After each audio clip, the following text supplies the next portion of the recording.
यार आज की इस वीडियो में मैं कवर करने वाला हूँ सुबारू द इनविंसिबल मांगा को, जिसमें कि हम फर्स्ट टाइम सुबारू को सीरियस जाते हुए देखते हैं। And let me tell you, ये लड़की जैसा दिखने वाला बंदा इज टोटल बैडएस। लेकिन हाँ, आखिर सुबारू इतना सीरियस हुआ क्यों, ये जानने में इंटरेस्टेड हो? Then keep watching.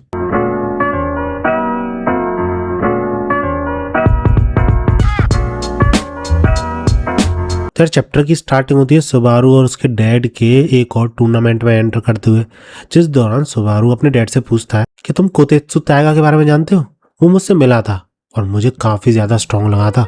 जिस पे उसका डैड भी बोल देता है कि हाँ, काफी ज्यादा फेमस है वो बंदा and all Japan open division का चैंपियन रह चुका है। जिसपे सुबारू और भी खुश, क्योंकि यहाँ पे कंफर्म हो जाता है कि वो बंदा कोई अरा गहरा बंदा नहीं था। सुबारू का डैड भी उसके बारे में जानता है, जिसपे वो अपने डैड से बोलता है कि सही में मैं काफी ज्यादा एक्साइटेड हूँ उससे फाइट करने के लिए।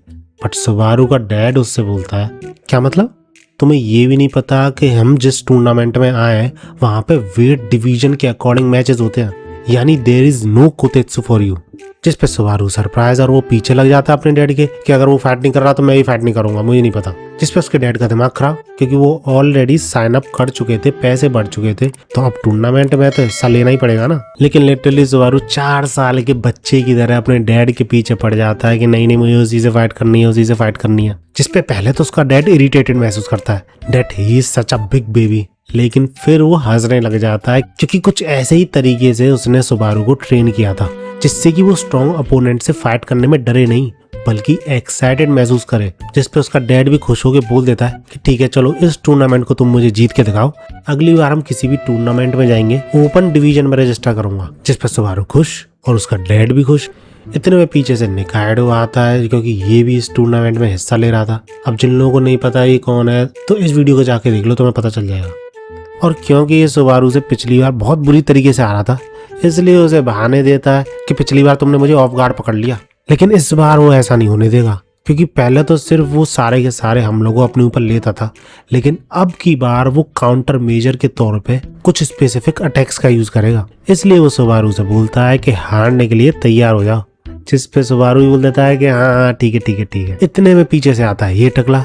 कुछ टाइम के लिए तो मुझे लगा कि सही टाइम आ गया भाई। ये दोनों मिलते ही सीजर पेपर रॉक करने लग जाते हैं, जो कि इनका शायद यूजुअल थिंग है, जब भी ये मिलते हैं ऐसा ही करते हैं। और इस बार ये टकला जीत जाता है। जिस पे ये टकला बोलता है कि तुम जीनियस की एक ही प्रॉब्लम है, तुम सब लोग ये सोचते हो कि तुम एक जीनियस हो इसलिए हमेशा जीतोगे, लेकिन समटाइम्स मेरे जैसा एक नोबडी आता है और बड़े बड़े जीनियस को हरा देता है और पूरी दुनिया को शॉक कर देता है अनएक्सपेक्टेड चीज करके। तो इसलिए तैयार रहना, हो सकता है आज भी वैसा ही कुछ हो। जिस पे ये दोनों एक दूसरे से बातें करते हैं, एक दूसरे को टोंट मारने लग जाते हैं और यहीं पे ये चीज खत्म होती है। लेकिन सुबारू के डैड का रिएक्शन देखो, बंदा मनी मन में ये सोच रहा होगा कि लूजर्स कैसे लड़ रहे हैं।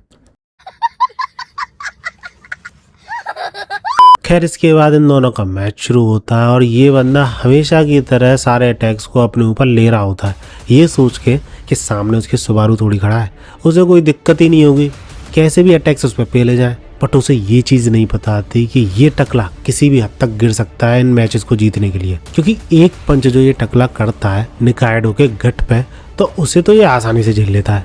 लेकिन जब ये टकला, जिसका कि नाम होसाकी था, निकायडो के पैर पे हमला करता है और पैर में भी स्पेसिफिकली उसके घोंटू के पास, तो वो चीज सहन नहीं कर पाता निकायडो, क्योंकि ऑब्वियसली कितनी भी मसल्स को तुम स्ट्रॉन्ग कर लो, जॉइंट्स जो रहते हैं वो हमेशा कमजोर रहते हैं।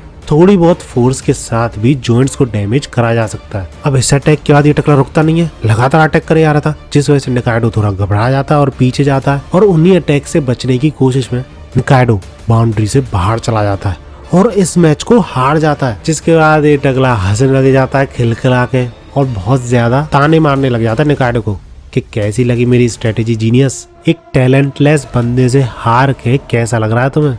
जिस पर निकायडो का दिमाग खराब, लेकिन वो कुछ बोल नहीं सकता था, हार चुका था। और क्योंकि ये मैच कोई सिंपल मैच नहीं था, निकायडो वाकई में काफी ज्यादा स्ट्रॉन्ग अपोनेंट था, इसलिए ये टकला कॉन्फिडेंट महसूस करने लग जाता है, क्योंकि ये बंदा मानता था कि किसी भी गेम में सिर्फ टैलेंट मैटर नहीं करता, हार्ड वर्क भी उतना ही मैटर करता है। इसलिए जो जीनियसेस हैं अपने आप को जीनियस मान के हार्ड वर्क करना छोड़ देते हैं, तो मेरे जैसा टैलेंटलेस बंदा उन्हें सबक सिखाता है। इसके बाद सीन शिफ्ट होता है और हमें दिखाया जाता है सुबारू, जिसको कि अभी अभी पता चला था कि शिरोगाने भी इस टूर्नामेंट में आया हुआ है, फाइट कर रहा है, जबकि उसको काफी बड़ा डैमेज पहुंचा था सुबारू के साथ हुए मैच में। इतने में ये टकला फिर आ जाता है, इस बार सुबारू के मजे लेने, क्योंकि इसे लग रहा था कि निकाइडो के साथ हुए मैच के बाद सुबारू भी थोड़ा सीरियसली उसे लेगा, और इसलिए ये सुबारू से बोलता भी है कि लगता है तुम आज तक कभी हारे नहीं हो, राइट? लेकिन चौकन्ने रहना, हो सकता है मेरे जैसा नोबडी तुम्हें भी हरा दे। जिस पे सुबारू भी लाए, क्या मतलब? जिसके जवाब में सुबारू का डैड उसे बताता है कि ये टकला बेसिकली कहना चाह रहा है कि तुम ज्यादा ही घमंडी हो और ये तुम्हारा घमंड तोड़ेगा। जिस पे पहले तो सुबारू थोड़ा सरप्राइज, लेकिन फिर काफी ज्यादा सीरियस, क्योंकि एक तो वैसे ही उसे अपनी कंपटीशन का कोई नहीं मिल रहा, ऊपर से कोई ऐरा गहरा उससे आके बोल रहा है कि तू बहुत बड़ा घमंडी है। लेकिन स्टिल सुबारू बड़े ही प्यारी सी स्माइल के साथ इस टकले से बोलता है कि मिस्टर होजाकी, क्या तुम्हें ऐसा नहीं लगता कि तुम्हें कराटे छोड़ देना चाहिए? जिस पे टकला ब्लैंक पड़ जाता है, लेकिन अपनी बात को कंटिन्यू करते हुए सुबारू बोलता है कि मुझे लगता है तुम कराटे को इतनी ज्यादा सीरियसली ले नहीं रहे हो, क्योंकि अगर तुम रियलिटी में हार्डवर्क कर रहे होते तो तुम कराटे को सीरियसली लेते। जिस पे इस टकले का और ज्यादा दिमाग खराब हो जाता है, क्योंकि बंदा रगड़ रहा है इतने सालों से कराटे में बढ़िया करने के लिए, और सुबारू उससे बोल दे रहा है कि तुम मेहनत नहीं कर रहे। और सुबारू सिर्फ यहीं पे नहीं रुकता, उससे ये भी बोलता है कि हर कोई इस टूर्नामेंट में जो भी पार्टिसिपेट कर रहा है, मुझे तो लगता है सारे सीरियस है एक्सेप्ट यू। जिस पे टकला और भी ज्यादा आग बबूला हो जाता है। हाँ भाई, कैसी लगी? आगे स्वाद।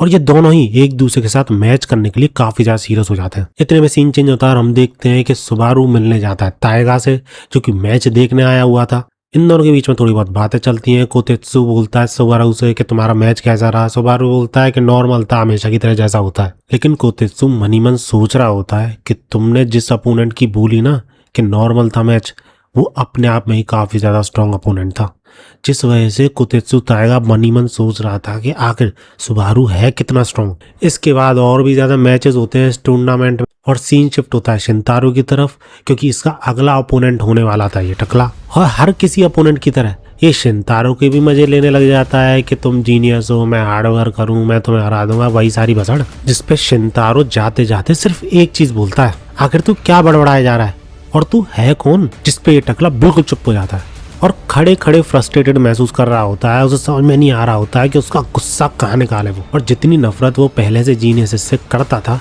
उसकी ये नफरत और भी बढ़ रही थी। इसके बाद फास्ट फॉरवर्ड में हमें शो कराया जाता है कि शिंतारो इस टकले का मैच तुरंत ही खत्म हो जाता है। पता है क्यों? क्योंकि गुस्सा जो उसके अंदर भरा हुआ था वो गलती से निकल जाता है, और शिंतारो का जो पैर डैमेज था वो उसी पे अटैक कर देता है। एंड दैट्स हाउ मैच खत्म होता है और ये टकला फाइनल्स में पहुंच जाता है, जिसमें कि उसका सामना करने वाला था सुबारू। इसके बाद हमें शिंतारो और उसके कोच के बीच में कुछ बातें शो करी जाती है, जहाँ पर कि उसका कोच बोल रहा था कि बुरा मानने वाली बात नहीं है, तुम्हें पहले से ही काफी ज्यादा चोट लगी हुई है, तो ये पॉसिबिलिटी तो थी कि तुम फाइनल्स में जाने से पहले ही हार जाओगे, तो इसलिए फ्रस्ट्रेटेड महसूस करने की कोई जरूरत नहीं है। और जैसे तैसे शिंतारो का माइंड शांत हो रहा था, लेकिन तभी एंट्री होती सुबारू की। वो आता है शिंतारो से पूछते हैं कि उसकी हालत कैसी है, क्या वो सही है। लेकिन शिंतारो बिना कोई जवाब दिए वहां से जाने की कोशिश करता है, क्योंकि वैसे ही वो काफी ज्यादा परेशान था। ऊपर से सुबारू आ जाता है, जिसकी वजह से वो ऐसी हालत में पहुंचा है, इसलिए वो सुबारू से कोई भी बात नहीं करता और चुपचाप वहां से निकलने की कोशिश करता है। लेकिन पीछे से सुबारू चिल्लाते हुए उससे बोलता है कि चिंता मत करो, तुम्हारे लिए रिवेंज मैं लूंगा।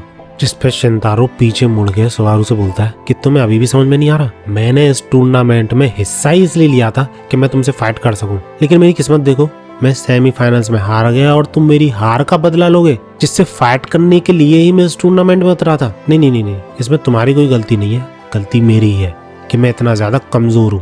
That's why sorry for being a weakling.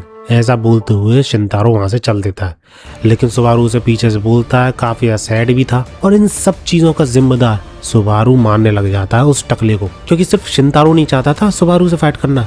Subaru को भी जब पता चला कि शिंतारो उस टूर्नामेंट में है, तो हमने देखा ही था कितना ज्यादा एक्साइटेड था वो। तो इसलिए जब इस टकले और सुबारू का मैच आता और ये टकला काफी ज्यादा कॉन्फिडेंस के साथ फाइट करने उतरता है सुबारू से, ये बोलते हुए that I have been waiting for this genius, तो सुबारू कुछ भी नहीं बोलता। और सुबारू का कुछ भी ना बोलना इस टकले को सब कुछ समझा देता है। एंड दैट्स हाउ यहाँ तक चैप्टर खत्म हो जाता है। यहीं तक आए हुए हैं सारे चैप्टर।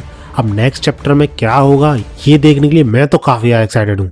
हर चैप्टर के बाद ये मांगा और भी ज्यादा इंटरेस्टिंग बनती जा रही है। बाकी तुम्हें अगर ये मांगा अच्छी लग रही है और ये वीडियोस अच्छी लगी हैं तो लाइक जरूर करना, क्योंकि ज्यादा लाइक से मुझे ज्यादा मोटिवेशन मिलती है। ऐसी ही वीडियोस के लिए मेरे चैनल को सब्सक्राइब कर लेना। मिलते हैं अगली वीडियो में, और भागो।